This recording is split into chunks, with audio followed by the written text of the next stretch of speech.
Welcome to the I Hate Critics movie review podcast. I'm your co-host, Bob Zerl. With me, as always, is professional film critic Sean Patrick and Jeff Lassiter. Visit us at ihatecritics.net, ihatecritics.com.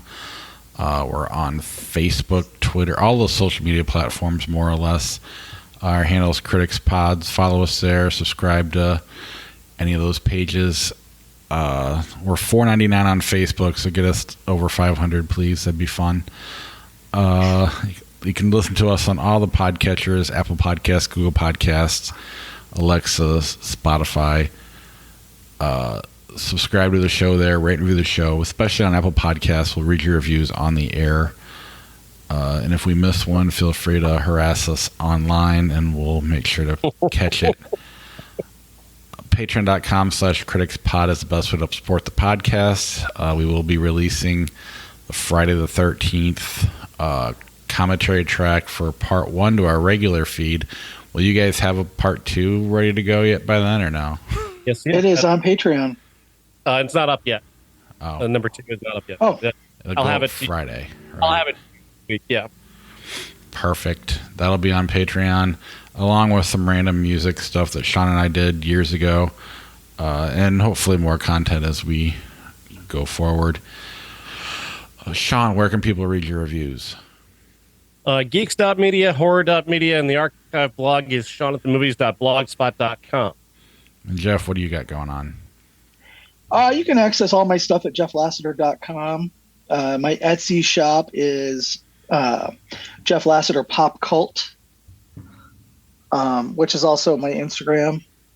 So you can go find me there, buy some of my stuff, and make up for the fact that I'm traveling all the time this time of year for a bunch of conventions still coming up. So awesome.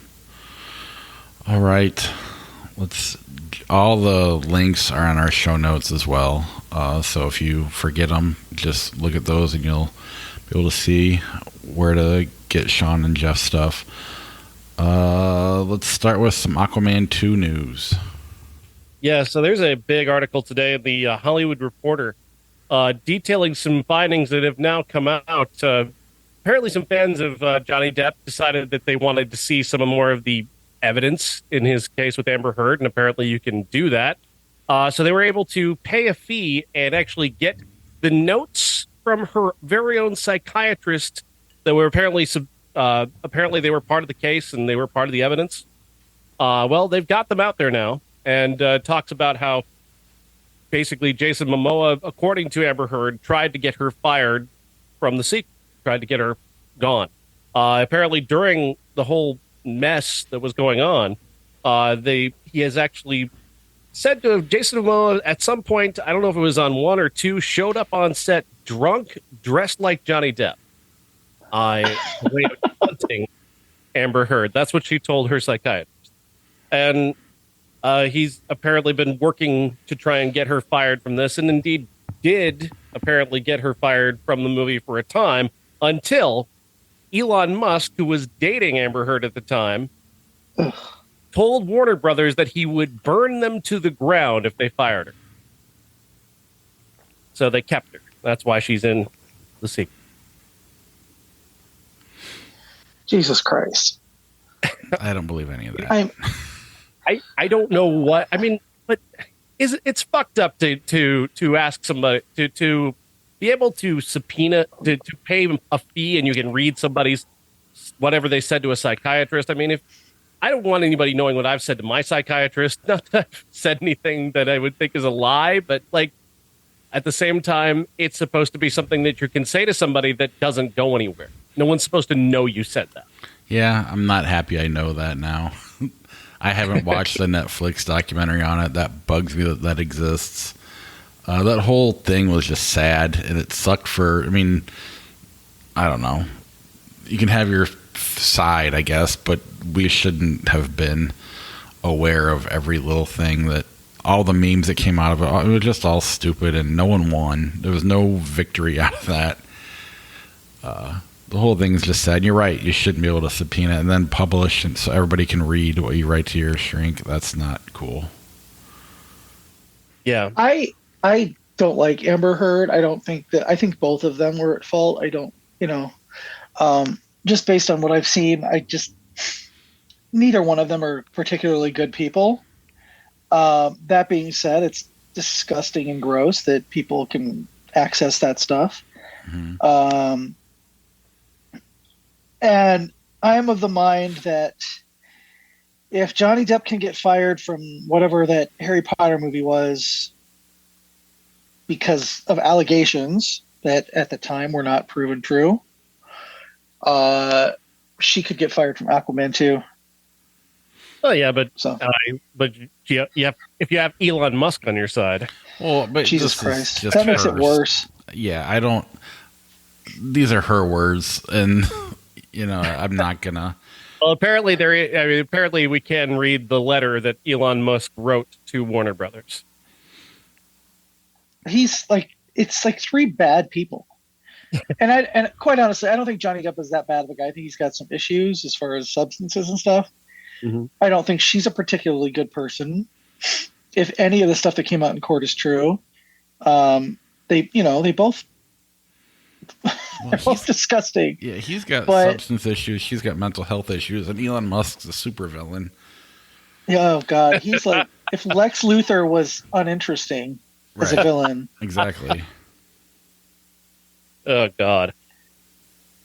But I mean, I don't. It's just I don't. But isn't it great that we're just over 2 months away from the release of Aquaman 2, and this is what we're talking about. They've got time to try and turn this around, but honestly, I don't see them pulling out of it. I don't think they're going to make it. I think this is pretty much.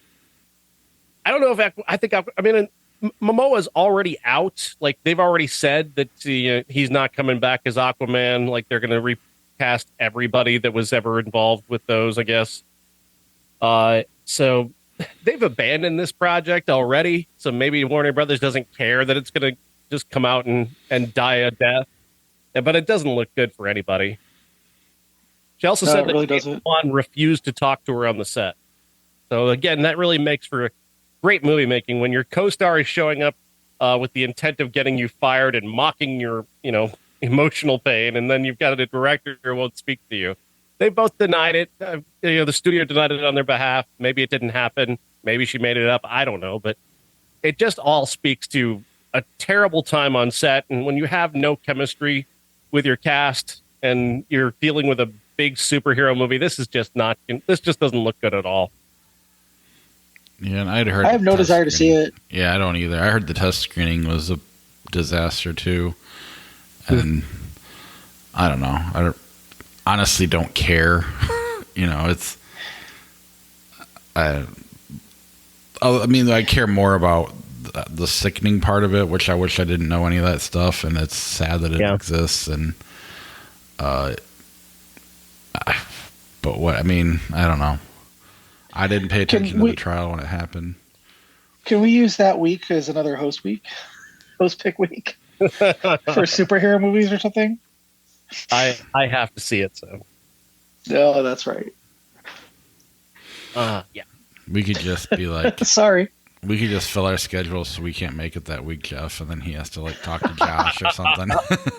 It'll just be Sean by himself. All right. This is the Exorcist themed week, but we'll go ahead and start with some of the other movies that came out. Sean, you want to start with a documentary called Mr. Organ? Mr. Organ is the name of the man, but yes, Mr. Organ is a documentary from David Ferrier, the guy who directed Tickled, and he's found himself quite another unique subject. This again is a very odd story for him. He was just doing his job as a journalist in New Zealand. He heard this unusual story about what they call a clamper, a guy who goes around putting clamps on tires and making people pay to take the clamp off.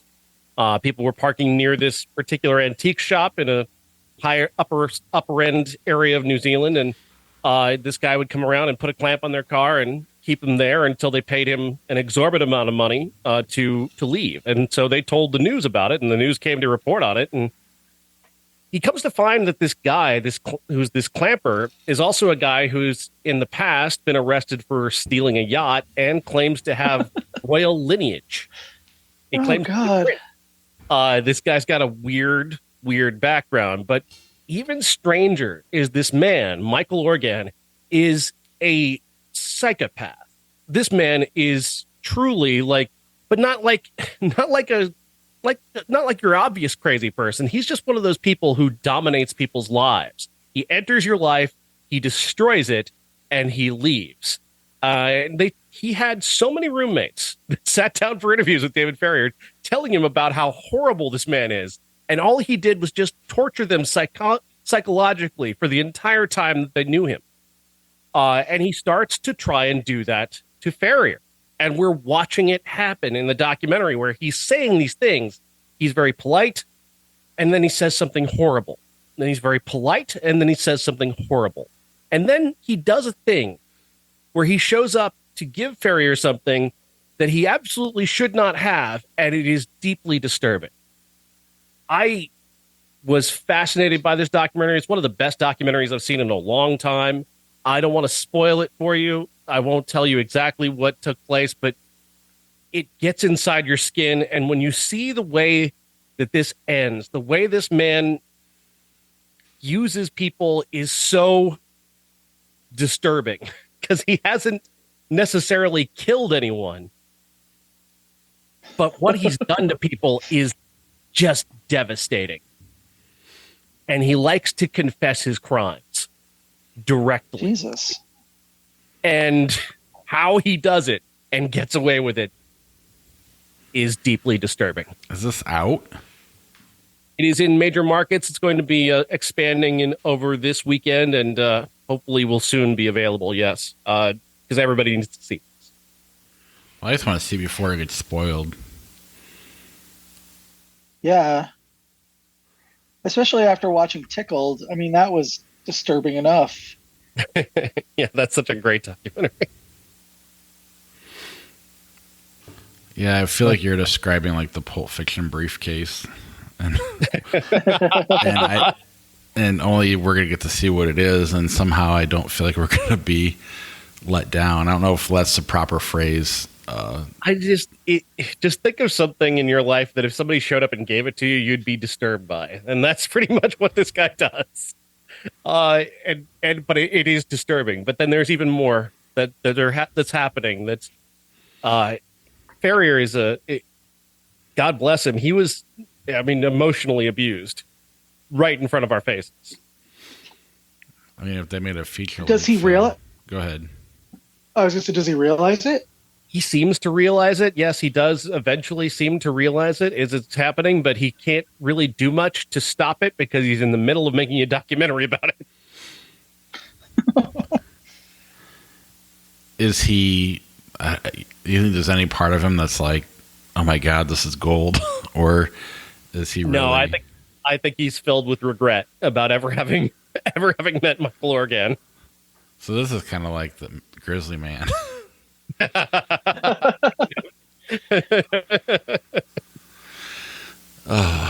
they ever made a feature-length film, like Jonah Hill could probably play the psychopath, just based on what I've read. Yeah. Wow. See, God damn it, I want to watch it. You have to kind of remind me about this show for the next couple of weeks. Be like, have you seen like Mr. Organ's out?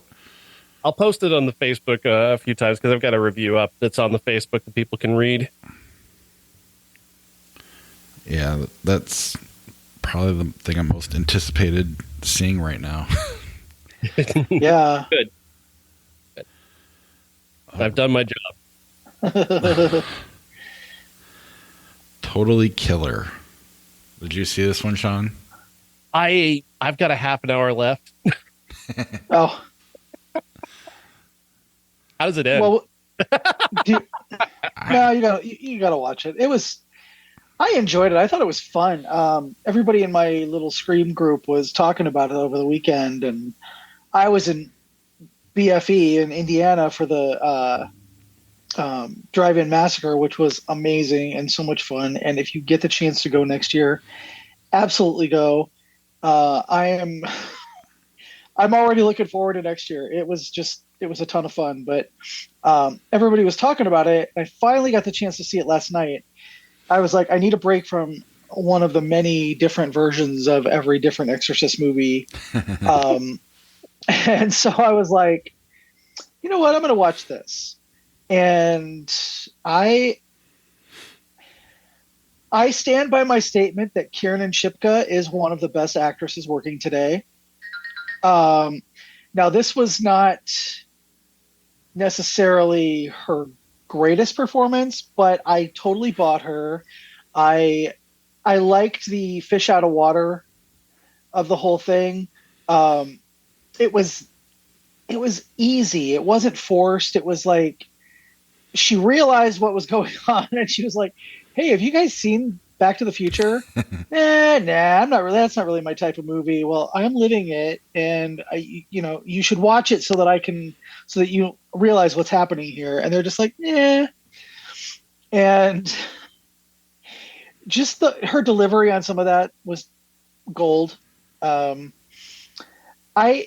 Particularly the cast from the past was everybody in it was spot on. It was not one of those 80s movies where it seems really forced. It was most of the musical choices were of the time, not, oh no, that movie came out in 1989, not 1987.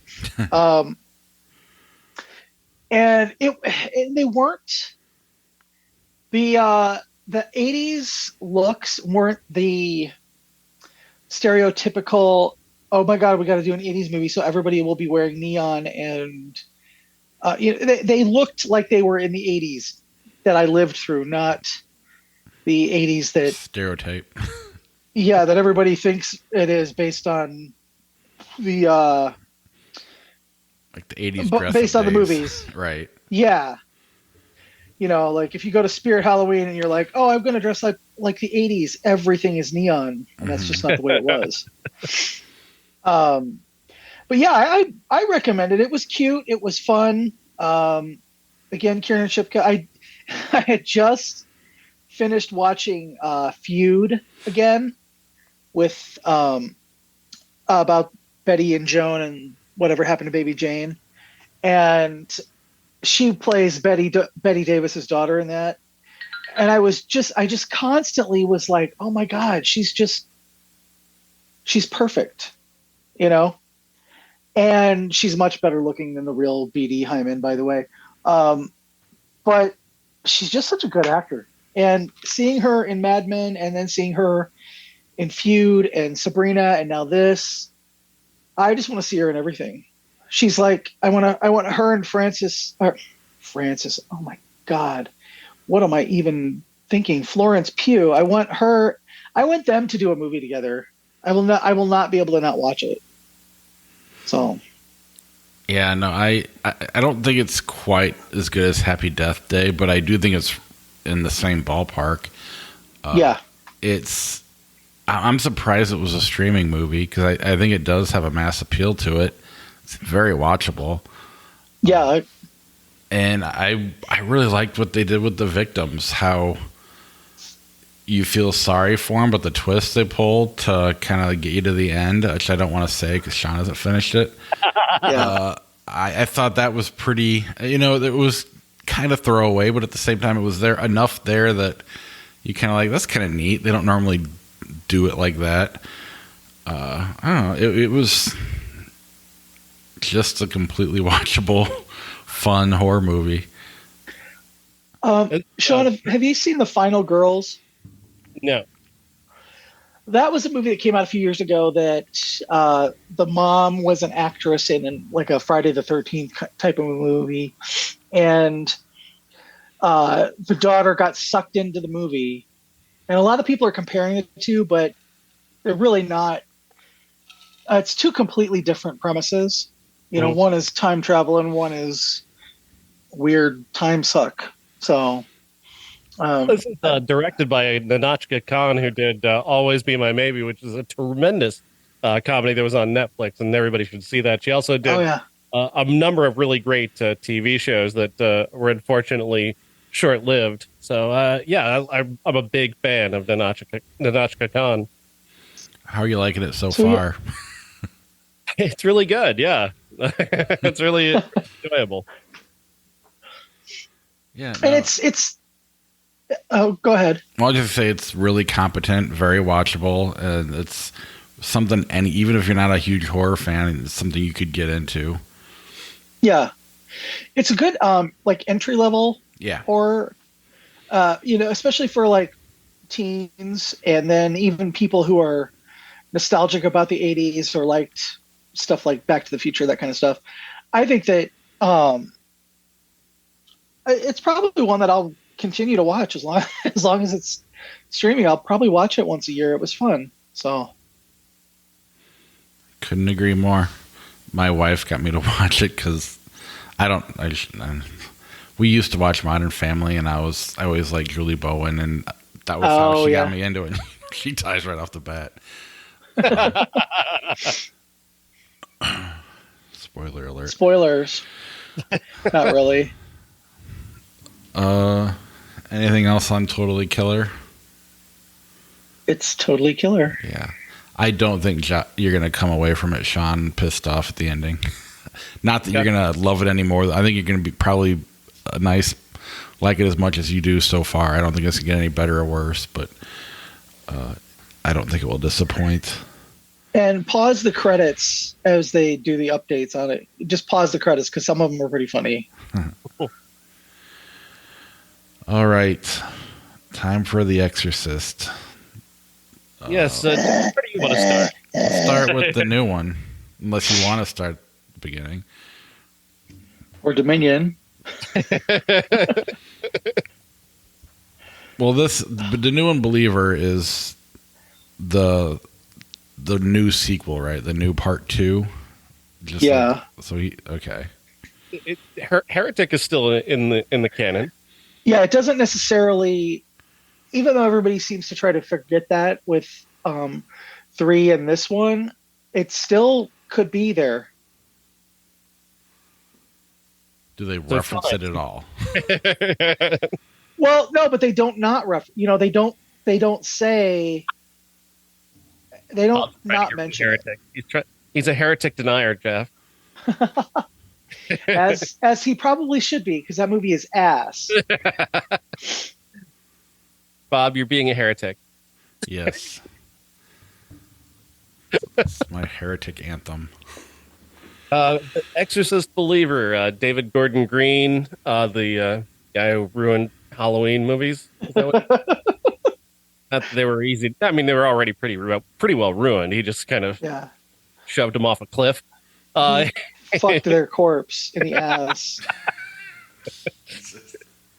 Picks up the story here today, I guess in our time, where 2 little girls go off in the woods. One of them has lost their mother, and they want to try and see if they can contact her, and they end up getting taken over, possessed by the devil. Both of them do.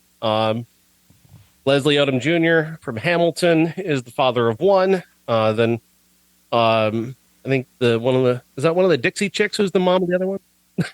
No, but she looks like it. It looks like it. That's what happens. They both get possessed. So somebody gets the idea to call in Chris McNeil from the original Exorcist, because she's written a book about every form of exorcism ever. She's been obsessed since her daughter got possessed herself, and the demon is the same one, I guess, because she knows who Chris McNeil is, or maybe the demons just talk to each other. Who cares? In the demon waiting room. This movie is just not good. It's not terrible. I mean, I think Green is a director who is capable of putting things in a proper framing. He's competent. But this is just not a story worth telling. There just isn't anything here. Ellen Burstyn basically has said that she just wanted to get a scholarship for the school that she runs. for actors. She wanted to get a scholarship for actors, and so that's what she got. And that's all the only reason why she's here, and she's out of here as quickly as possible. You can tell they shot her scenes in a single day, in the same to like maybe 2 locations. Oh, really? Wow. She's out the door. Yeah. She shows up, gets stabbed in the eyes, and she's peace out. She doesn't die. She's not dead. She's not dead. Because they will drag her corpse back out for another one, I'm sure.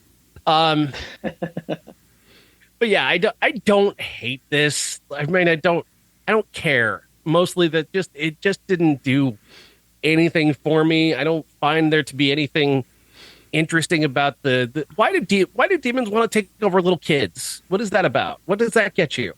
Also, like, I mean, I have a theory that we'll talk about when we talk about the original, where it's just about profaning the innocent, and there's nothing really even all that profane here because they don't want to offend anybody. So I don't know. It goes to show that you couldn't make The Exorcist today. You have to make this instead. Oh my God, you're right. Cancel culture is right. I'm a right-wing Republican now. I'm just saying, like, if you tried to release The Exorcist as it was cut today, the MPAA would give it an X rating.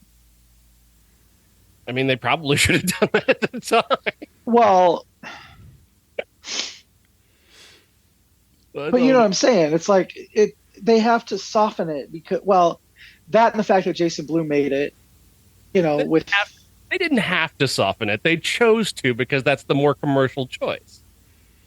Well, I mean, they had to soften it so tomato. they could get people to watch it. I think that's what he's trying to say. We're saying the same thing. He's not saying that they had to, but you're right. I mean, yeah. I don't know. I love what William Friedkin said. I don't even know if he actually said it, but I sent you guys a couple of weeks ago. Apparently he said this before he died. The guy who made those new Halloween sequels is about to make one to my movie, The Exorcist. That's right, my signature film is about to be extended by a man who made Pineapple Express. I don't want to be around when that happens, but if there's a spirit world and I come back, I plan to possess David Gordon Green and make his life a living hell. That could be totally made up, but I think it's hilarious, and I hope it's not. It sounds made up, but hilarious. I hope it's not.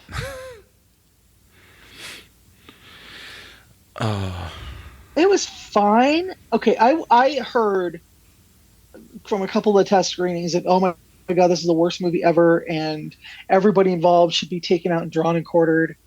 And it was not bad. It was competently acted most of the time. Directing is, David Gordon Green is not a director. He is basically, he's like a high school director assistant. Yeah, but he's not even good at that. I think he's fine. He's not doing anything spectacular. There's no real like cool shots like in the original Exorcist when that dresser is coming at Chris McNeil, and there's nothing inspired about his directing in anything. Not the Halloween movies, not this. He said that he's possibly not going to direct the next 2, and to which I say bravo. He's uninspired, but I think the cast, even Ellen Burstyn, who said she pulled a Betsy Palmer and said I basically did it for the paycheck, and I have a glorified cameo in it. Even she is not a bad in it. The spoiler ending, which is spoiled by IMDb, if you look it up, the person who's listed first in the cast is, well, Regan McNeil. Hers is definitely just a cameo, but it's like I would rather have seen them dealing with each other and the fallout, and one of the plot suggestions for Exorcist 3 was Regan giving birth to possessed twins, which would have been funny, but it would have been maybe a generational thing where Reagan's daughter or son is possessed. I don't know. It didn't make any sense that they went into the woods and just came back with Pazuzu attached to both of them. Why not? Well, A, because demons aren't real. B, what was he like? Are they like a timeshare demon or what?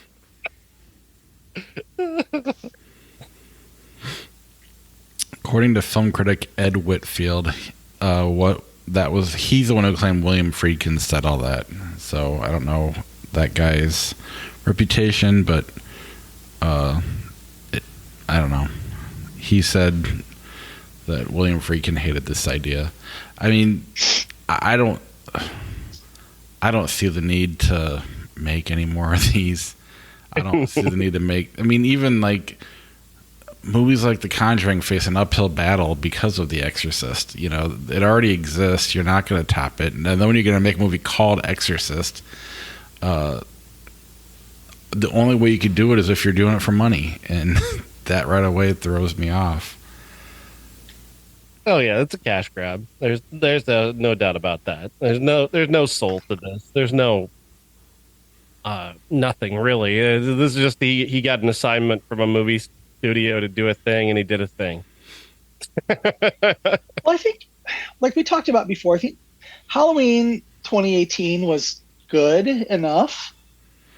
It could have been a really good standalone movie, but you know, we can't just do standalones anymore. But so they probably said, "Oh, you know what? He kind of revitalized it. They brought back Jamie Lee Curtis, who is the heart and soul of Halloween. Let's see if we can get Ellen Burstyn and Linda Blair back, and we'll throw it his way because he's competent." Well, then they did that before they saw Halloween Kills and Halloween Ends. Well, that's why he's not going to direct the next two. Hopefully. Let's get Colin Trevorrow to do it. I think that'd be a great choice. Ryan Johnson's Exorcist. Let's not. He can make other movies. I'm just... Ari Aster, why don't you do it? Yeah, I don't know. I don't need it. God. Could you imagine Ari Aster's Exorcist? That thing would be the most profane thing in the entire world. Yeah, it's called Hereditary. Well, yeah, but... speaking of exorcisms, we watched The Pope's Exorcist the other day, and it was fun. Mm-hmm. You know, or a couple weeks ago. That was fun. Remember how much fun we thought that was? Yeah. Yeah, don't listen to the fucking book. Oh my God, this guy blames everything on homosexuals, and it's his autobiography. Everything is homosexuals and socialism and perverts. That's the problem with everything today. That's why people are possessed. So, I mean, he's right, but we don't need to hear about it. It's all us perverts. So that's what it is. We need to exercise you. We need to just the power of Christ compels you to not be gay. Well, too late. Just for that, I'm going to go get buggered by a guy in a demon costume. Put it on my OnlyFans. The only reason I love and remember The Pope's Exorcist is just Russell Crowe and his little scooter. Yeah. It was fun. You know, like, this isn't fun. This is... The only thing I had fun with in this movie was seeing Ellen Burstyn, because I like her in anything. I like her on SVU, you know? But it's just... I wish she had more money so she didn't have to do it. Right. Right.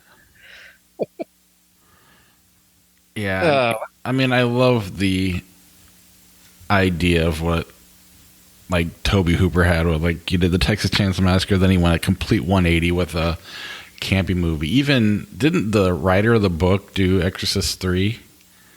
Yeah. Yes. Yeah, so William he did the Peter same Blatty. thing, went goofy with it and had fun, made it fun.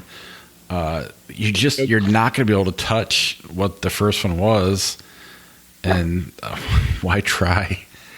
I know you know. Well, IP that we can I know. that we can tell about. We can tell stockholders about, and we can tell them that we've got this well-known IP that is going to return our investment on a three times scale. That's just not fun to talk about. It is not. It's not fun. Well, you know what though? I mean, if this was a good movie, we wouldn't even be concentrating on the fact that it's just an old boring IP that's been done to death. We'd be like, "Wow, this was a really good movie." Like, remember the conversation around Halloween H2O was fun. Everybody liked it. It was slick. It was fun. It was updated for the 90s. Laurie was a badass. And now we're having a conversation about Halloween as an IP, The Exorcist as an IP, and we're not talking about them as movies really anymore. But even like H2O, and I mean, you can throw in Freddy versus Jason too. It's almost a different feel. It's kind of like Exorcist 3. It's a different feel than what originally Halloween was. So that's why it worked. And you could have done that here, I guess, but we already have it with Exorcist 3 now. I don't know. I don't think you can make a good movie, like a serious good movie, like a good horror drama like the first one. You would have to pivot and do a different theme, a different tone in order to really make it. You'd have to catch audiences off guard, and I don't know how you would do that straight up. And if you try to take it straight up, you get what you got. A movie that exists. Well, again, and I'm going to go back to the TV show, that they did a legacy sequel to the original movie, and it was really good. It was a TV show, It's so good we all heard about it. Shut the fuck up. And maybe that's why it is good, because it wasn't trying to make money and get tons of recognition. It was just a passion project, and it did a good job. I honestly can't comment on it because I haven't seen it. But that makes sense. If you want to make something good or do you want to make money, there's, they don't always go hand in hand. You got to care, and they don't care. Like the people who made this movie don't care. They didn't care that Ellen Burstyn just wanted to pick up a paycheck. They didn't care about anything. Getting a director who was deeply invested in this, and they just wanted somebody who would do it. Well, sadly, I think David Gordon Green cares, and that almost says more about it than. And it's not in a fun way. I mean, it ends up just being a movie that exists, like you said. Maybe he needs a producer who cares. I don't think any of the producers of this movie gave a fuck. I think they were hired to do a job, and it's like going to a convenience store every day. You just go in, you clean the place, you take the money, you put the product out, and you're done. That's what they approach this like. It's a convenience store of movies. And Jason Blum, he does fun, enjoyable stuff like Megan, and then he produces this. And it's just like, this is like, I picture him leaning back, closing his eyes, and just thinking about a swimming pool full of money. And with Megan, I think he was like, oh my God, I'm going to dress up like this girl and dance. And then he accidentally made a pool full of money. But it's like, I don't think that there was anything but greed behind this movie. There are some good performances. Leslie Odom is really good in it. He seems like somebody who actually gives a shit, and he's can't figure out why nobody wants to help him until he figures part of it out. Ann Dowd is good in it, but I thought it was mighty convenient that she has to lead the exorcism because the priest says no, and then he comes back and immediately dies. It's like, oh, okay. And I feel like they just wanted to give her that part. They wanted to beef up her part because she's such a good actor anyway. Between Hereditary and The Handmaid's Tale, she's really turns it out. But both little girls are fine, but they don't have a lot to do.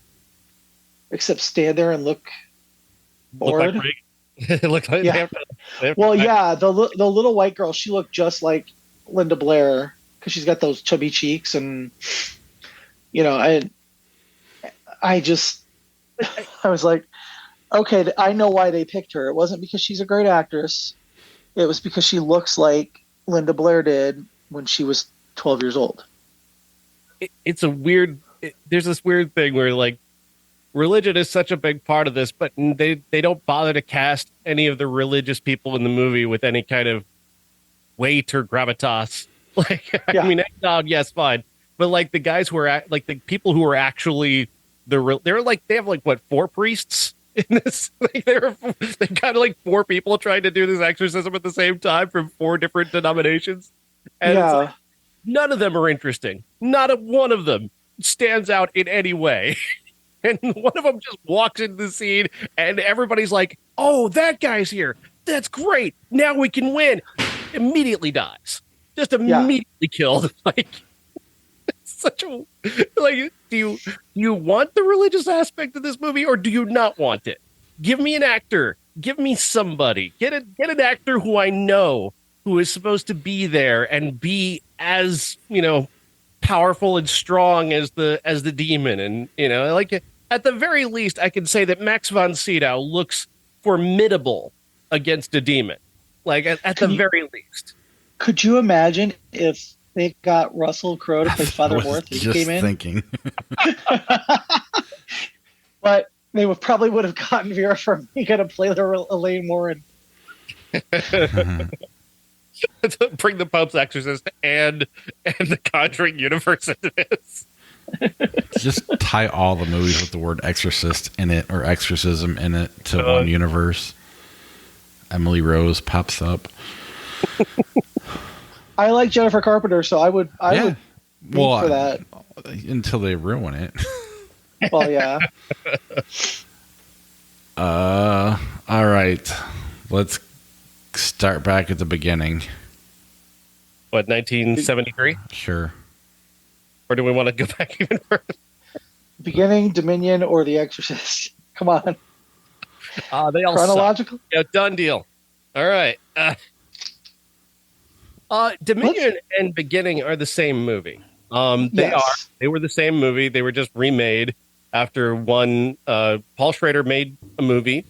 A producer didn't like that movie. He commissioned then what is his name? The director. Rennie Harlan. Rennie Harlan, thank you. To make another even shittier movie. Then they put them both out. It's very funny to me how these the exact same movie telling the exact same story, and it is like watching a film class in a way, because like Schrader actually knows how to direct, whereas Rennie Harlan is really bad at it. He gets a lot of jobs, but he's a terrible director, and you can see compared to the work that Schrader does, just the construction of the movie is so much stronger under Schrader as opposed to under Rennie Harlan, who doesn't seem to care what the blocking is or whether the editing choices make any sense. Like, he doesn't care. He films it. He hands it off to some editor. Good luck to you. Schrader cares and actually puts in the work, and you can see it. He still doesn't make a great movie because he doesn't have a great idea, but he's so much of a better director. And if you watch these two movies back to back, you can see it's like a film school. It's like watching a director who knows what he's doing versus a director who does not give a fuck. Yeah. And Rennie Harlan is good at set pieces. Like his Nightmare on Elm Street Part 4 was one of the better ones, but it was based on the set pieces, based on the kills and how they all got set up. It wasn't based on, him getting a performance out of an actor. Where Paul Schrader's movie, while it was weird and you could see where the seams were because the studio basically gave him $35,000 to finish, quote unquote, the movie. That includes a lot of the special effects, which literally look like video game effects. All the hyenas walking around like they're both. Oh God. They both look like that, and Rennie Harlan with a full budget still looked like that. Yeah. but I both of them had parts that were better than the other, but not very many. I think Paul Schrader got a much better performance out of Stellan Skarsgård. Rennie Harlan was just like, do whatever the fuck you want. I don't care. I'm only here to do this big set piece with this kid at the end. And although Paul Schrader's possessed demon was way more homoerotic with that androgynous Filipino, the voice judge, like whose name I can't remember, Chris something or other. Boy, that was like, I kept looking at it going, this is just some weird Annie Lennox 1980s stuff. It was so bizarre. Yeah, at least but neither of them are good. Early on in the podcast, I know Paul Schrader wrote a bunch of classic movies, but he made The Canyons, which I consider one of the worst movies ever made, if not the worst movie ever made. But then we went back and watched some of his stuff, and he actually has some really fantastic movies. I have kind of grown to appreciate the fact that he's not afraid to fail. Like he'll take a big swing and miss. Hardcore. Yeah. Well, hardcore, he blamed it on George C. Scott being an alcoholic. He said he wished he had that one to do over again. But that said, he's trying to make an Exorcist movie, and that I don't know why you would do that. But yeah, it is funny to put those back to back, though, because Rennie Harlan is at best a carpenter. At best. he's like an unlicensed carpenter. Right. Just a handyman. He's like the guy you hire when you've got a really low budget. Just rolling through the Home Depot parking lot, you see a guy with a truck and some tools.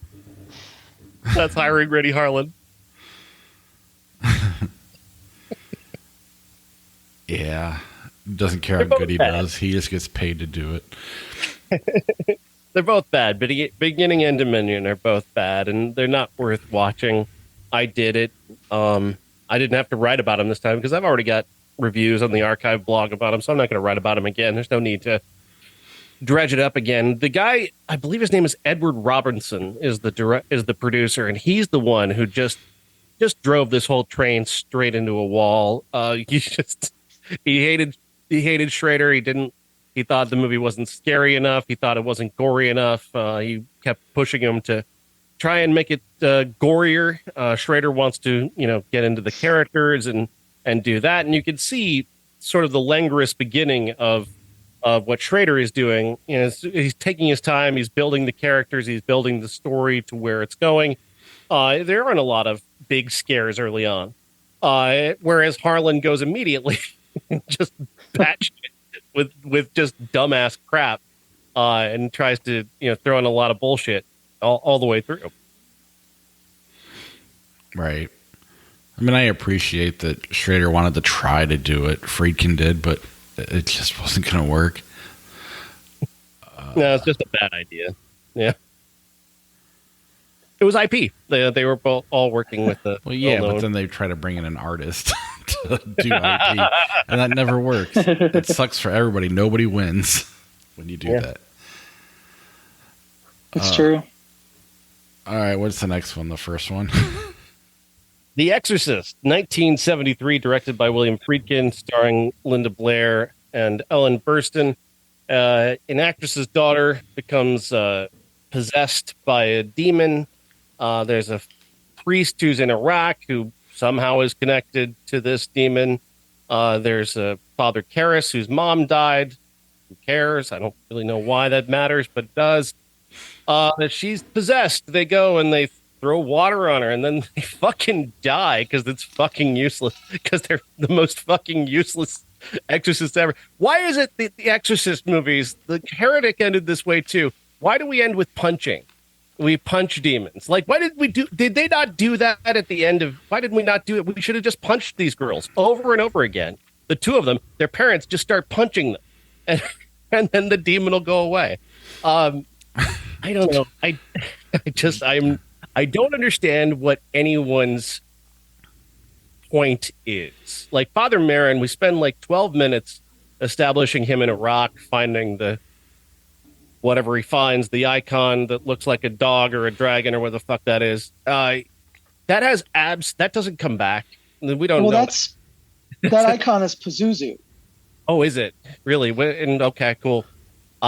Is that mentioned in the movie? Because I watched it three times trying to figure out what it is that anybody finds appealing about this. And that scene, I documented it in my review. Like, what is this? What is this telling us? It doesn't really tell us anything. And then we're just searched out, and then this little girl uses a Ouija board and gets possessed, and then it's a whole different movie. I'm going to defend it as I got it the very first time I watched it as a teenager, that he sees this, he finds this little chunk of clay, and it's the same face as the demon statue that he stands up against in the desert. And then you see when you go back and you go through the whole thing with Reagan, Kinderman, the cop, when he's coming to visit Chris, he finds the same little piece of clay that Marin found in Iraq at the bottom of the stairs where Burke Dennings was killed. And then you hear, when Father Marin finally gets to the house, he yells Marin, and that's how you know that it's the same, that he's faced him before.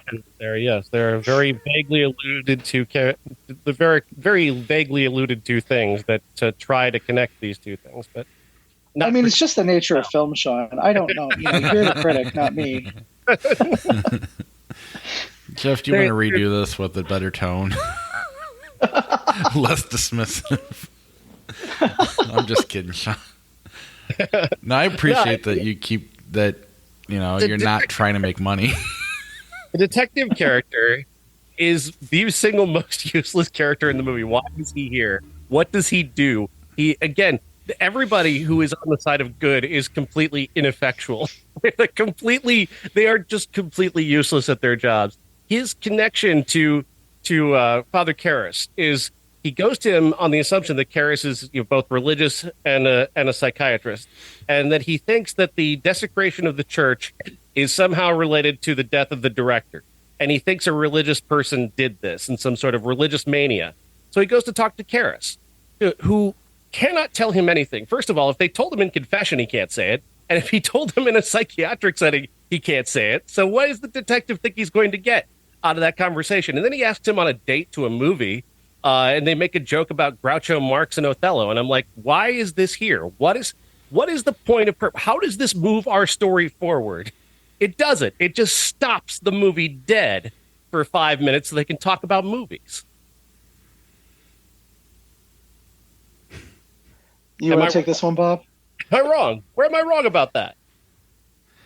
I love to me, it adds color to it, and it adds the fact that they're all collegial, and because that Georgetown is such a Jesuit area, they have dealings with the police and the priests all the time. I think Kinderman knows what's going on. I think he's sussed it out that it's the little girl did it. He's trying to get from Karras what he believes, and that she is possessed by a demon, and she did this to Burke Dennings. It's to me, it's more of a drama with a lot of different parts, and then the third act is a horror movie. It's not, it's not trying to be a horror movie up until that third act. There are horrific elements through the first two acts, but I respect that it is very close to the book. So when I say it's in the book, it's usually something I've seen on screen, and there it is. And there it is. Therein lies the problem. If you haven't done the reading, the movie isn't. No. That's not what I'm saying. I'm saying that's true. You're bringing a whole lot to this from the book. I haven't read. No, I didn't read the book until like 5 years ago. I'm saying that it is. The book is just like the book and the movie are the same. I mean, there's nothing that you don't learn in the movie. Is it Othello then? He's not. It was a joke. I know it wasn't a very funny joke, but he's looking for Kinderman is he's just looking for some connection, and I got that right away from Lee J. Cobb. I got he's not somebody who I don't see him as a particularly he's a lonely person, and that comes across in his performance to me. The fact that he's embarrassed to ask for Chris McNeil's autograph, so he says it's for his daughter. And then he's embarrassed and like self-effacing about it. He's just somebody who likes to get to know people. He spent a lot of time talking to Chris McNeil because he wanted to get to know her, and he's trying to figure out what happened to Burke Dennings. I think he knows going into it that there's, once he talks to her, there's something that's just not quite right about the whole situation. And he knows that she knows. And that's why he's trying to get close to everybody, because he wants to be able to put the pieces together in his head. Whereas I think he's having a hard time believing it, but he wants to believe. Right. I love how there's time for this movie to breathe, and it just let things happen. They're not pretending like they do exorcisms every weekend. It's something that's fairly rare, and they take their time in getting there, because nobody just jumps to that conclusion from the jump street unless you're, the Warrens. I get that, especially getting into directors like Ari Aster and some other movies, that maybe this one's a little on the overrated side, but that's just because it's widely considered the best horror movie of all time. But I still think it's phenomenal, and I love that it just takes a different approach than most movies we see today. I like that it breathes. I like that just, like Jeff said, adds color. I think all that makes for a better movie than your standard horror movie, and that's what I like about it, is that it's really a drama with horror elements rather than a horror movie. I think Lee J. Cobb's fantastic. I just think that the scene itself, these scenes that he's in, tend to stop the movie, and they really don't contribute anything to the story being told. And really, what is anyone's arc in this movie? Is there an arc of any kind? Does anyone have an arc? I don't think they do. I think the movie just presents a lot of shit, and I don't think it all coheres. I don't necessarily think it's a bad movie. I just don't think it's a very good movie. I think in terms of the construction of a good movie, I feel like there's a lot of things, like a lot of set pieces, like a lot of pieces that are there that don't fully connect. I came at this with a tone, I guess, of facetiousness, and I'm sure that put you both off, but I'm saying that I'm still not, I don't feel like I feel very much like I'm reading the movie as it is. Well, I mean, I'm not put off. There's no way we're going to convince you to change your opinion or the other way around. I watched and this that's movie totally three cool. times this weekend, by the way. 3 times. 3 times this weekend to try and find the movie.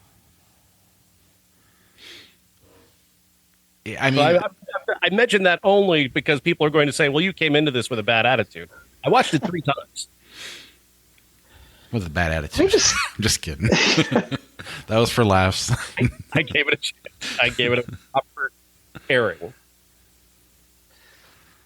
I just like, art is subjective, obviously, and I don't feel like I need to justify why I love it. And the stuff that I love about it.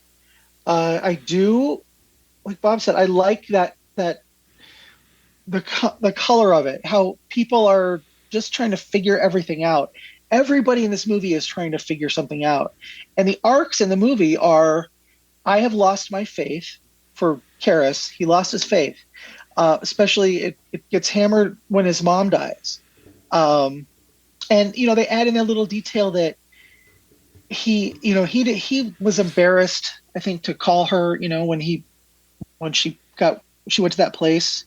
Why you put me in this place, Demi? And she like turns away from him. And the next time she's brought up, she died, and she was in her house for a couple days before they found her.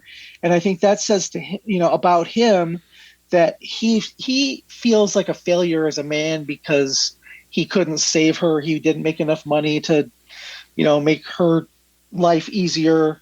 And at the end, when Reagan is, she's possessed and she's about to die, he realizes that he has the power to save somebody, like he couldn't save his mom. And his arc is he saves her by inviting the demon into him and then jumping out the window to kill him and release the demon from the girl. Mm-hmm. Marin, they and it's a few dropped lines how, he's basically an archaeologist at this point, but he's the only one who knows how to do an exorcism. And he gets, he faced off with a demon at the very beginning of the movie in Iraq, and he realized that the place that he was standing at was a dark place with the dogs fighting and the guy looking at him with one eye. It's just all that stuff said to him that, okay, I've faced off with these demons before, and I'm going to have to do it again. And then inevitably he's the one they call, and it kills him. I got to say, I think you're implying a great deal about what's happening in Iraq, because I don't see any of that in those scenes. I see a guy with one eye, but I don't see why that's demonic. I mean, I don't see why dogs fighting is demonic. I don't see why a guy knocking over some rocks is demonic.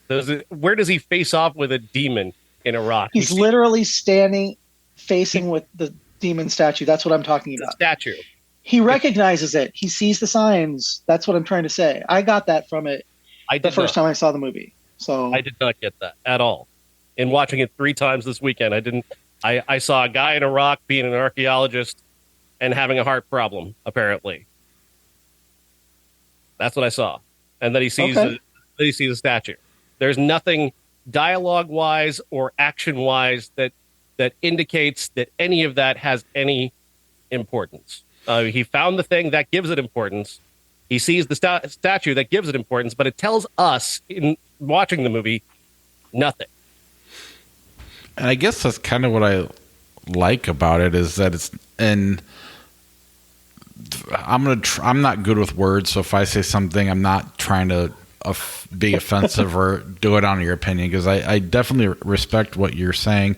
And I think what is so great about movies like this, and this one in particular, is I do think it's a work of art, but at the same time, these type of movies either connect with you or they don't. It's not above you or beneath you. It's just like when a piece of art connects with you, you buy into it even more. And when it doesn't, it's just a bunch of gobbledygook on screen. And I think that's really where we're at with our opinion differences. It's not so much that, it's not formulaic at all, which is part of why some of the questions Sean's asking is there's no formula there, and that doesn't make it good, or that's not why it's bad or why it's good. I just like that it's its own thing that either grabs onto you and you fall in love with it, or it exists. Because there are a lot of people that watch The Exorcist today and they just are like, why do people like this? And I understand that opinion, and I don't think there's you're better or worse for either one of the opinions. I just think it's just one of those things where it grabs you or it doesn't, and maybe someday it will, or maybe it never will. But it has nothing to do with. I don't think you can. I think you can dissect it the way Sean is, but you're never going to find it, because it's either for you or it's not. That's kind of how I feel about a movie like this, and movies. A lot of his movies, even like The French Connection, which we kind of tore apart when we watched it.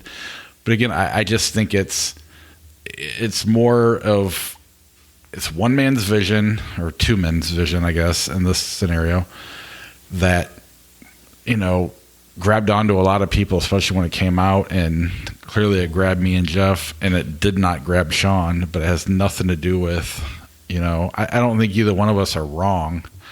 It's just Speaking of something that you've talked about in the past, Bob, I think there's absolutely a role to be played here by the people who made this movie a great deal more than it is to me growing up, like calling it the greatest horror movie of all time. And same thing with The French Connection, people calling it, oh, this is the greatest car chase of all time and the greatest cop movie of all time. And then you watch it and you go, what the fuck are you talking about?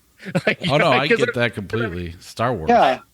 I've seen many scarier films than The Exorcist, and so watching it even by the time that I did see it for the first time, I had seen things, and I'd been told how amazing it is and how incredible it is, and I was just watching and going, no, it's not for me. And that's fine. I'm trying to say that how I connected on it was. I'm a fucking atheist. I don't even believe in this stuff, but I thought the way it was laid out for me visually, I got the cues. I got that, at the end when Reagan has broken free of her bindings and she's like raising her arms and stuff, and then you see Pazuzu, the statue, the little clay thing that he found that was also found there. You see that in the background and you're like, okay, it's the same demon that has been kind of following Marin, I guess, his whole life. I see stuff like that, and that's what connects me to the movie. It's not the religious aspect. It's part of it for me is also that they used real people in the priest parts, like actual priests. The lab technician was Paul Bateson, who was an actual lab technician who was one of William Friedkin's references for cruising, because he killed at least one person and probably several. And then he found out after he was in The Exorcist. For me, that's one of the things that makes it great to me, is that it's as based in reality as a religious movie can be, especially a religious quote unquote horror movie. I think it's more of a family drama with horror elements. The more I watch it and the older I get. But yeah, I can see where if it doesn't connect with you, then it's just going to be, you could watch it 100 times and not find the meaning that of somebody who it connects with finds. I mean, I would love to believe that if we'd never heard of this movie and we just discovered it on our own, that Sean would like it more. I don't know if that's a fact or not. But when you definitely throw in the fact that there are, again, what Sean just said earlier is, I get it because I've done it. There's bands or movies or whatever that I can't stand the fans so much that I don't like the art. We make the Star Wars jokes and all that, but it's really just growing up hearing how great Star Wars is, and then when I go and watch it as an adult, and I'm just like, that's fine. Because I'm never going to come at it with, it's just, I'm never going to be able to get over that mental hump that exists that I'm bothered by. And so I get that. And I don't think I'm wrong for having that opinion. I don't think Sean's wrong for his opinion. No, not at all. It does make for and quite frankly, it's kind of a punk rock decision, because right now he could be blowing The Exorcist just because he's supposed to, and probably get more listens. But he's sticking to his guns, and that's doing a more authentic podcast, which is what I appreciate about this conversation. No, I completely get it. Like, I don't like Rob Zombie movies. I don't connect with them. I think that they're just bleh. I just don't like them. And everybody loves them. I heard 100 times this weekend, you got any House of 1,000 Corpses stuff? Do you have any Rob Zombie stuff? I don't, because I just don't connect with it. So I don't draw it. So I get it. I totally get where you're coming from, Sean. I liked it and I connected with it. You just compared The Exorcist to Rob Zombie. I'm so happy. That's the only way to compare these two. I know, I'm all for it. What about the most Rob Zombie Exorcist movie, Exorcist II: The Heretic? Oh God. Oh, fuck you. It's a George Lucas movie right there. Exorcist II: The Heretic.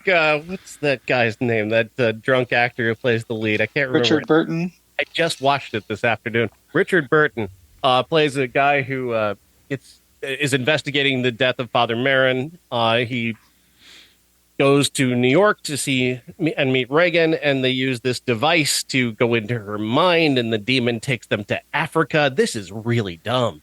I mean, it's so dumb. It's so much nonsense. Max von Sydow came back for this to play a couple of scenes as Father Marin and playing them at his actual age. Did you know that at least Jeff and I are both older than Max von Sydow was when he played Father Marin? Mm-hmm. Jesus. No. I'm older. I saw that meme the other day that showed like all the TV sitcom actors. Yeah. And there's only 2 of them that I am not as old as.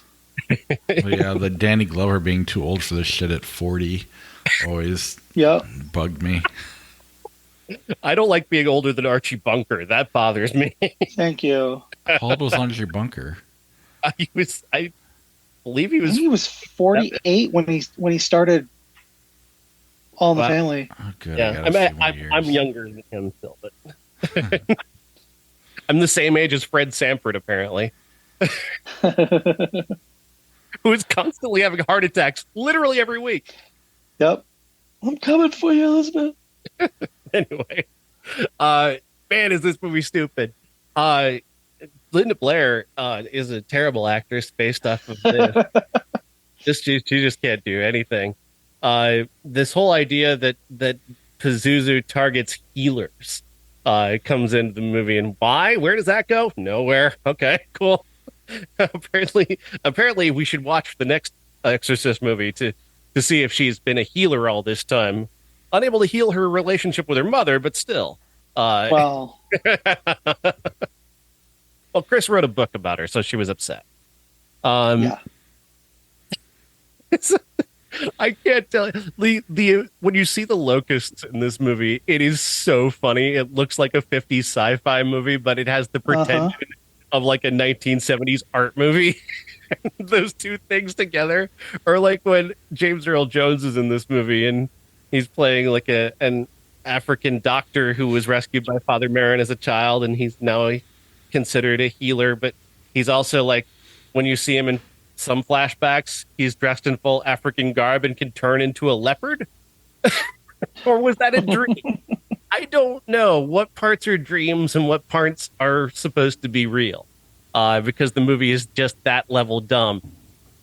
And the talented people that they got to do this is just it's bothersome. Like, they got a good director. They got Louise Fletcher in this movie coming off of One Flew Over the Cuckoo's Nest. John Boorman directed this. He's not a bad director, right? John Boorman? I don't think he's a bad director. I don't remember now. But Deliverance. But he also directed Zardoz right before this. So, I mean... let's face it. Probably if I had to watch this or Zardoz, I'd probably pick Zardoz. I mean, you have to blame Godfather Part 2 for this movie, I think. And that's why you got really good actors in it, and you had a really respected movie, and then you made this piece of shit that I don't even think's worthy of being fun bad. I know there's fun parts about it, but not like, more than anything, it's boring and disappointing. If you get a good group of people together, it's good. Because like the first time I saw I saw this with a good group of people, and we riffed the entire movie, and it was fucking phenomenal. I get that, but there's so many better movies to do that too than this. I mean, you can do it for sure. But the only part of this movie that I enjoyed is when she's talking to young Dana Plato from Different Strokes, and she looks at her, and Dana Plato, with all the sincerity that she can muster, says, I'm autistic and I don't talk. And like that's literally the the way people saw people in 1978, that they just didn't talk. But then the best line in almost any of these movies, Linda Blair goes, "Oh, well, I was possessed by a demon," and then Dana Plato's eyes get as big as saucers. She goes, "Oh, it's okay. He's gone now." And the way she says it, I'm like, Jesus Christ, is this repossessed? It's so good. It's so good. Laughed so yeah. hard at that. That's so great. Oh, he's gone now. It's okay. Yeah. But he wasn't gone. He was still there. I mean, why were there two of them at the end? Who was he stabbing? I don't understand who is Burton stabbing at the end? Whose heart does he rip out? What is going on? I think, okay, so all I could figure out is that Pazuzu manifested themselves, because I mean, they're like, sometimes they're female, sometimes they're male, possessed or presented themselves in his mind as Reagan, but either possessed or super sexy-ish, for, sexy as Linda Blair could be at that age. Was she already on coke then? I don't know. I don't know I don't know. But she, at some point, was physically tested, I think, because I kept going back to my drawing. Well, because it was like, oh my God, this is so horrible. And then Kitty Wynn, who played Sharon from the first one, who was back, you kind of think that they make it sound like she was possibly playing her for a while. I don't know. It's so confusing. So confusing, because like the caretaker for Reagan, that woman looks so much like Ellen Burstyn from the first movie, but she also kind of looks like Louise Fletcher. There's a scene. There's such a badly edited scene where like Louise Fletcher is playing with her kids in the tub, and then the other girl comes out of a shower and answers a phone to be told that Reagan has gone missing. And I'm like, wait, which one am I looking? What are we looking at here? That awful 70s haircut, those awful 70s clothes, just kind of the Dorothy Hamill off of everybody. It's really just it's so hilariously bad. But it's damn memorable. I love it. So terrible. I love it so much. The scene where they're superimposing whoever's dressed up as the demon, because Linda Blair refused to do the makeup. So bad. And they're superimposing possessed Reagan and real Reagan with their hands over Marin's heart, and the demon is squeezing it, but Reagan's trying to caress it. I'm just like, oh my God, get me out of here. I'm so confused. It's so poorly edited and so poorly put together. You cannot honestly tell me what was going on in any scene. Yeah. You really got to see this with the Mystery Science Theater vibe. It's really the only way to watch this movie. Yes. Exorcist 3, starring George C. Scott, directed by William Peter Blatty, the writer of the book and the writer of the original movie. Picks up the story without any of that. It's just kind of whole new. He's just making his own possession movie. I'm trying to recall this movie, and it's just slipping away from me. Something I think we're supposed to believe that maybe Father Karras didn't die and is in a hospital, but maybe it's also a different guy who's a serial killer. George C. Scott. There's a lot of good things about this movie. Like, there's a lot of really, like, Blatty comes up with some really cool looking stuff. Like, there's a scene where somebody's walking down a hallway and somebody's following them with a giant pair of fucking shears, and that is a great visual. That's terrific. I love that. That's everybody's favorite scene. That's awesome. It's great. I liked the relationship between George C. Scott and his best friend. I liked that they went to the movies together. It made sense here for these two gold guys to have that relationship, and they had a fun dynamic, and it's established well between those two. I'm side-eyeing Sean. I know you guys can't see this, but I'm side-eyeing him now. Because that first scene just stops the movie dead, whereas this starts that relationship and builds upon it. So Yeah, it makes more sense in this one. Uh, George C. Scott and his friend are really fun together. They're having a good time, and they establish very early on that they've had a long bond, and so it makes sense that when he dies, it's like really hurtful. George C. Scott's acting the fuck out of this. I mean, he's just acting every inch of this movie, and I appreciate that. I don't know if I find this to be a good movie or not, but I appreciate a lot of it. I think some of it is just fucking insane, to like a degree that doesn't belong in any movie, like the dream sequence. Patrick Ewing is an angel. What the Fabio. fuck? Like, why is any of that here? I don't know. I so there's a part of me that definitely holds back on thinking this is a great movie. I remember having a great experience with it watching with Bob the first time, but I went back to it for the book that I'm working on, and I didn't like it nearly as much. It's higher tier because this whole franchise sucks. Did you watch the director's cut or the theatrical cut? I have no idea. Did you watch it streaming somewhere? Yeah, of course. Okay, you watched the theatrical cut, which is a lot different. So William Peter Blatty, who wrote the book Legion that he based his screenplay on, he didn't. It was never called Exorcist 3, and basically his version doesn't have any Jason Patrick or is it Jason Patrick? Yeah, am I thinking of his son? Jason Miller. Jason Patrick is the son from the Lost Boys. No, literally. So Jason Miller wasn't in his version in the director's cut.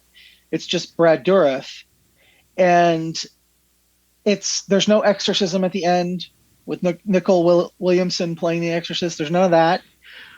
It's more of a character study of Kinderman with some thrilling elements like that. The decapitation scene that happens is still in it. It's still the best jump scare in the movie. But it's not as incoherent as the theatrical version. I watched the theatrical version because I haven't watched that in 15 years. So I watched that again just to see how it held up, and it's pretty disjointed and a little wacky. So you think maybe we saw the director's cut? No, you saw unless you watched it on Blu-ray from Scream Factory. If you streamed it anywhere, it's just the theatrical cut. Oh, so when we did like it, we saw the theatrical cut. Okay. No, I don't remember. Yeah. I remember just having fun watching it. I did not go back and watch it again because I enjoyed it. But yeah, no, it was. I just remember it being fun. That's all. Oh yeah, I think George C. Scott is. I mean, even though he's like acting super angry all the time and flying off the handle for literally no reason when he's just replying to somebody's question. I was like, why is he screaming? Sorry for your levels, Bob. But I think he's got a natural rapport with Father Dyer, and he seems like he's questioning a lot more than he probably would be if he was Lee J. Cobb, because I always got the impression that Lee J. Cobb knew what was going on, but I feel like George C. Scott has no idea what's going on just by the way he's playing it. Right. But I thought it's even the theatrical cut with Jason Miller is more enjoyable than either of the prequels and 2. Now, see, that's so confusing about the theatrical cut because it does make it seem as if Jason Miller is there in the version that we watched. Yeah. Well, because they wanted to have a star of the original come back, like they had Linda Blair for 2, and they wanted to have somebody, and he. So theatrical cut. What's that? And then Jason Miller stuff is in the theatrical cut. Yes, but it's not in the director's cut. Okay. So you're in the director's cut. You're like, is he Karras reincarnated into this Brad Dourif's Gemini killer somehow via demons or whatever? In this cut, it's pretty obvious that it's a manifestation of the demon that possessed Karras right before he died, and may have resurrected him, or may have just like been a physical manifestation of the Gemini killer who also supposedly died. If that makes any sense. It barely makes any sense in the movie, but No, doesn't mean so the studio said we need somebody from the movie, from the first one, in this one, like we had Linda Blair and Kitty Wynn in the last one, and Max von Sydow. Well, they weren't going to get Max von Sydow back after 2, and they barely got Jason Miller back. According to Brad Dourif, who played the Gemini killer, who's also the voice of Chucky, and who is Oscar winner makes Brad the Dourif. joke, huh? Oscar winner Brad Dourif. Yes.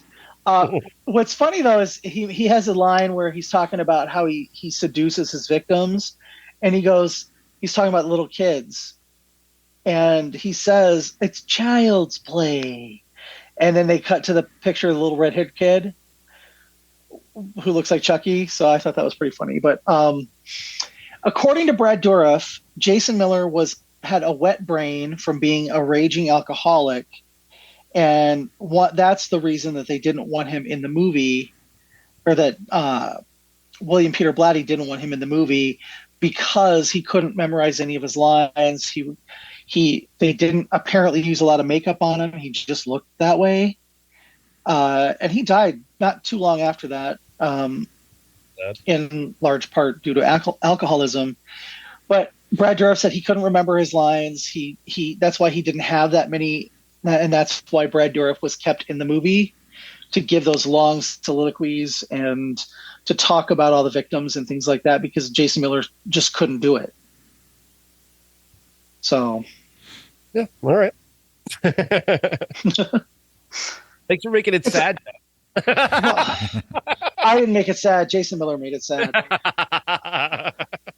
But it's my second favorite. If I had to rank them all, it's my second favorite, just because of the kind of over the top performances. And William Peter Blatty, for some reason, is a better director than John Borman. Yeah, John Borman's not that great. This is probably my favorite, and then Exorcist 2. Oh God.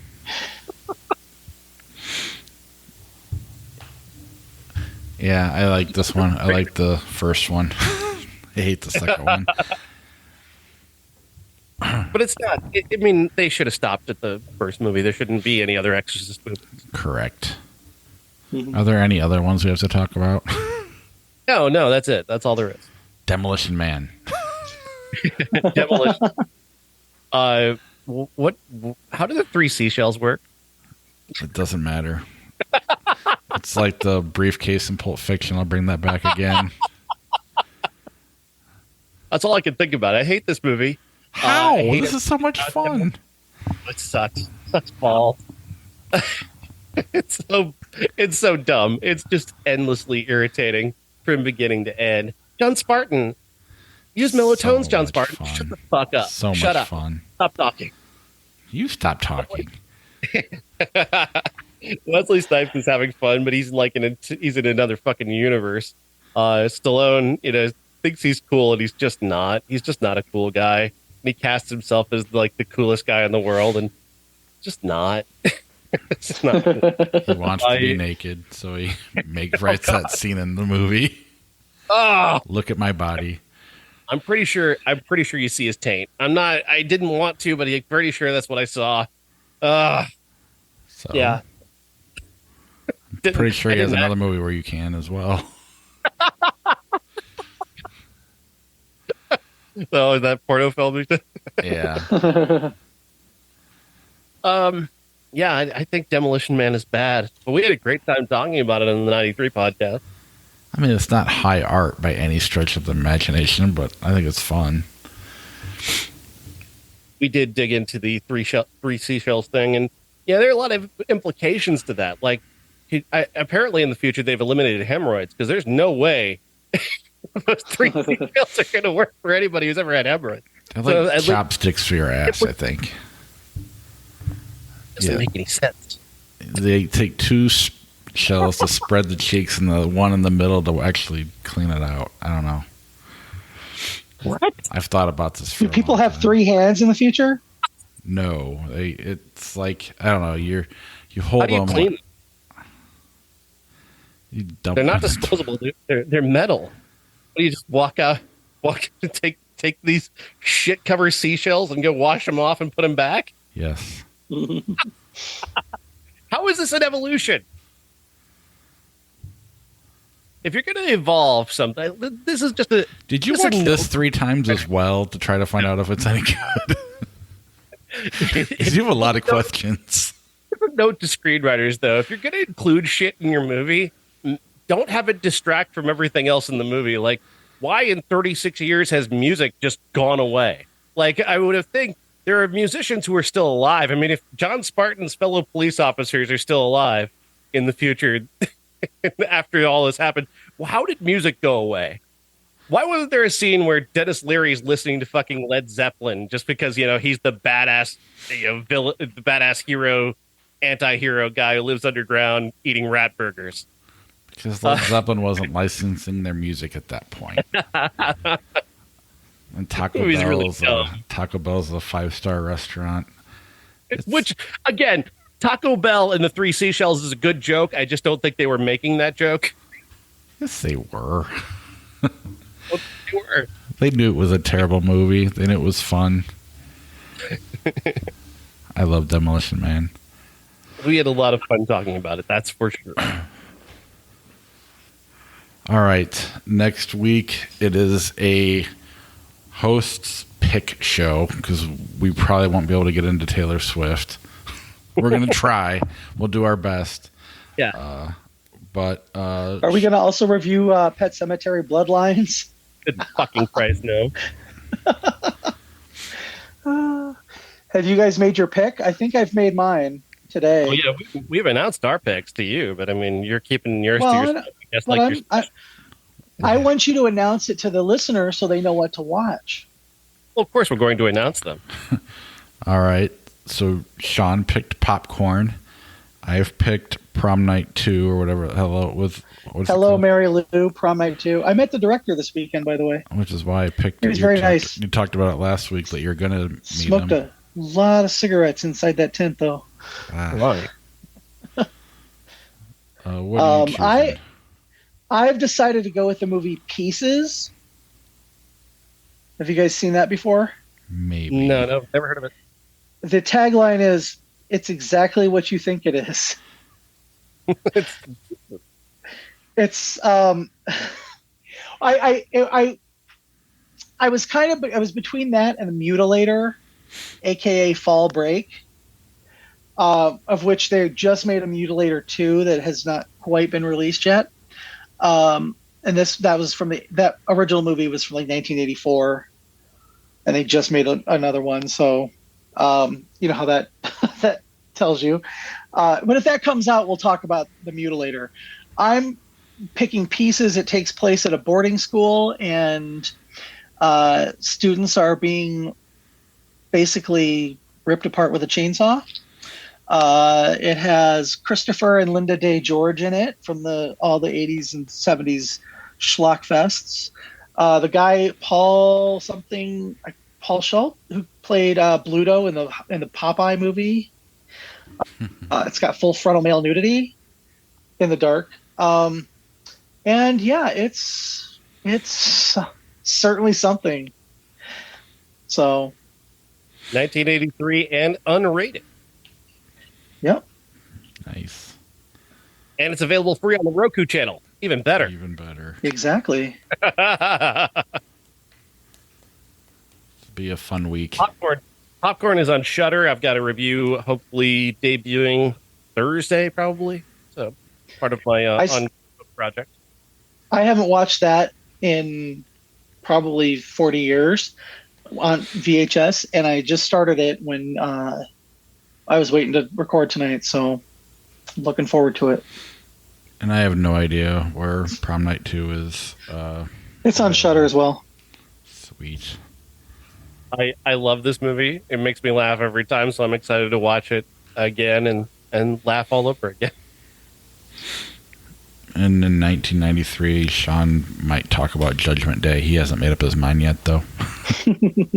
Well, Amy and MJ. Amy seemed to be leaning towards Judgment Night. So Or Judgment Night. Did I say day? she said, I don't know. I don't remember. She said it has a killer soundtrack, so that's what she was leaning for. Cool. We'll see. Did David Gordon Green make Mutilator 2? No, Okay. Darn it. it's the original Bud Cooper. All right, I got to drop off, guys. But if you want to do Flick Chart, you two can hang out. But I got to go. All right. Up to you, Bob. We can do a couple. You want to run anything through it? Is there anything? Let's do The Exorcist.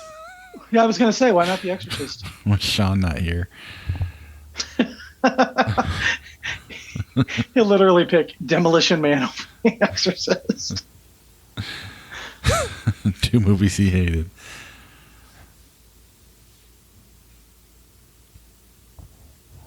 It's already ranked number 23. Oh, well, The Exorcist: Tales from the Dark Side. the movie. Yes. The Exorcist. Although Tales from the Dark Side is a really good one. Agreed. The Exorcist 21. Exorcist. Agreed. The Exorcist Ninja Turtles 2 Secret of the Ooze. Sean would have definitely gone with that. I agree. No, The Exorcist. Yes. The Exorcist Silver Linings Playbook. I'm going to pick The Exorcist. As will I. I do like that movie a lot, though. Yeah, it's good. I would watch The Exorcist more than I would watch that. The Exorcist or The Shining. Oh.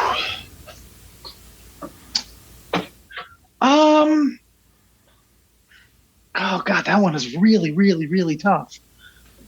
Yes. The Exorcist. I think I agree with you. That's hard, though. We could probably run The Shining through this when we're done. Yeah. The Exorcist Rocky 3. The Exorcist. Yes. The Exorcist Dracula. Oh.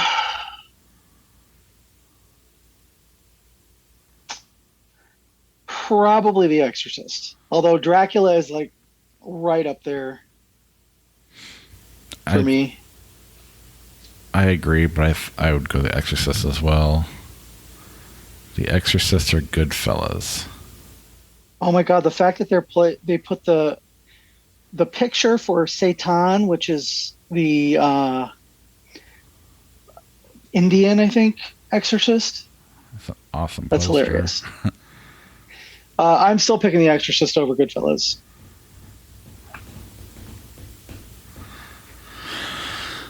That one's hard. They're all hard. Let's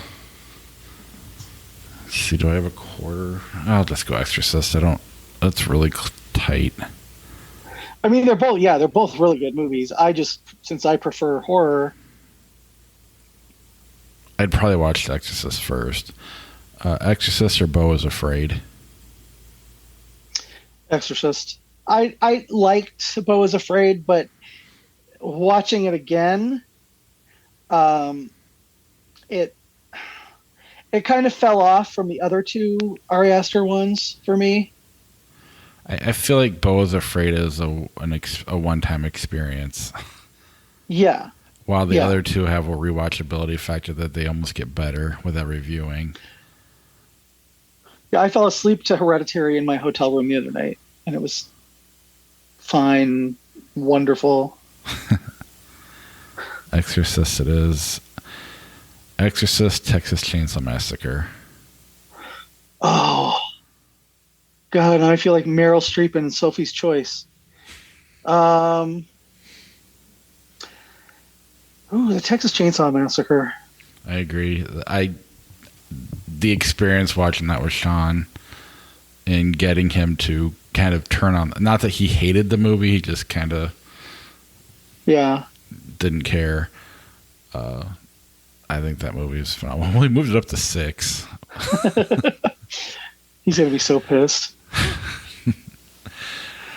That was fun. All right. Anything else before we wrap it up? I don't think so. I think I'm good. I'll be right. talking to you from the road next week. So, All right. Well, looking forward to it. Can't wait to see these movies. I'm gonna go watch popcorn now. All right. We'll have fun. All right. You too. See you next week. Bye.